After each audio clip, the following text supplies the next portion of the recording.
Cable crane working గురించి చెప్పుకుందాం.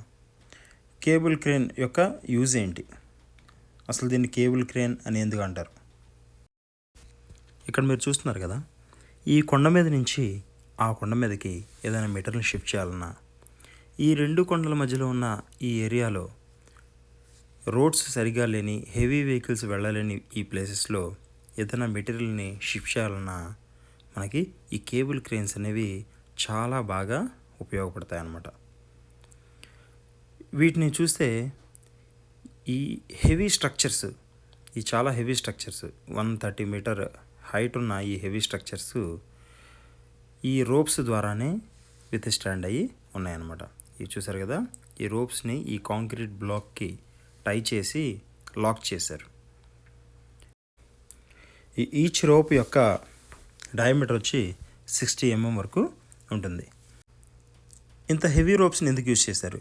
ఎందుకంటే ఈ క్రేన్ చాలా హెవీ స్ట్రక్చర్. మనకి ఈ రెండు వైపులా కాంక్రీట్ బ్లాక్స్కి వాటిని టై చేశారు చూసారా. యాక్చువల్గా ఈ రెడ్ అండ్ వైట్ స్ట్రక్చర్ వచ్చి 130 మీటర్ హైట్. అంతేకాకుండా ఈ కొండ మీద ఆ కొండ మీదకి ఆల్మోస్ట్ మనకి 1 కిలోమీటర్ డిస్టెన్స్ ఉంటుంది. సో ఈ రెండు స్ట్రక్చర్స్ మధ్యలో ఉన్న రోప్స్, ఆ స్కై ట్రక్, వీటన్నిటిని బేర్ చేయడానికి అంత హెవీ రోప్స్ని మనం యూజ్ చేయాల్సి ఉంటుంది అనమాట. ఈ స్ట్రక్చర్ పైన హారిజెంటల్గా ఉన్న చూసారా, దాని మీద స్కై ట్రక్ అని రాస్తుంది. ఇదే మనకి మోబుల్ పోర్షన్ అనమాట. ఈ రెండు కొండల మధ్య జరుగుతున్న కన్స్ట్రక్షన్ చూసారు కదా, ఈ కన్స్ట్రక్షన్ హైట్ పెరిగే కొద్దీ మనకి రోడ్స్ క్లోజ్ అవుతూ ఉంటాయి అన్నమాట. అప్పుడు మనకి హెవీ ఎక్విప్మెంట్ని ఒక పొజిషన్ నుంచి ఇంకో పొజిషన్కి షిఫ్ట్ చేయడానికి టైం టేకింగ్ మరియు కష్టమైన ప్రాసెస్ అనమాట. అలాంటప్పుడు ఈ క్రేన్తో మనం ఈజీగా ఆ మెటీరియల్ని షిఫ్ట్ చేసేయచ్చు. ఇక్కడ మీరు చూస్తున్న హారిజెంటల్ పోర్షన్ని స్కై ట్రక్ అంటారు. దీనికి రెండు వైపులా ఈ టెఫ్లాన్ వీల్స్ అమర్చబడి ఉన్నాయి చూసారు కదా.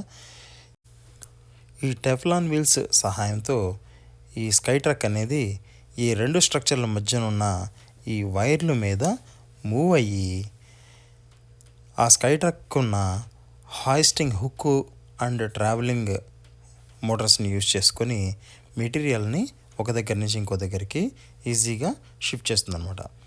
ఈ క్రేన్ అనేది రిమోట్ కంట్రోల్తో పనిచేస్తుంది.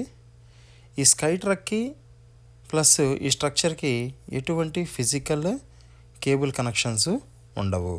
ఆ సిస్టమ్ ఎలా వర్క్ అవుతుంది, ఈ క్రేన్ని ఎలా ఆపరేట్ చేయొచ్చు అండ్ ఈ సిస్టమ్ ఎలా పనిచేస్తుంది అనేది క్లియర్గా నెక్స్ట్ వీడియోలో చెప్పుకుందాం. ఈ స్ట్రక్చర్ని ఒకసారి చూడండి, ఏటవాలుగా ఉంది, స్ట్రైట్గా లేదు. ఎందుకు ఇలా ఉందంటే, మన చిన్నప్పుడు ఆడుకునేటప్పుడు రోప్ పుల్లింగ్ గేమ్ ఆడే ఉంటాం. సో రోపులు లాగడానికి ఒకవైపు వాలి లాగుతాం చూసారా, సేమ్ ప్రిన్సిపల్ అనమాట.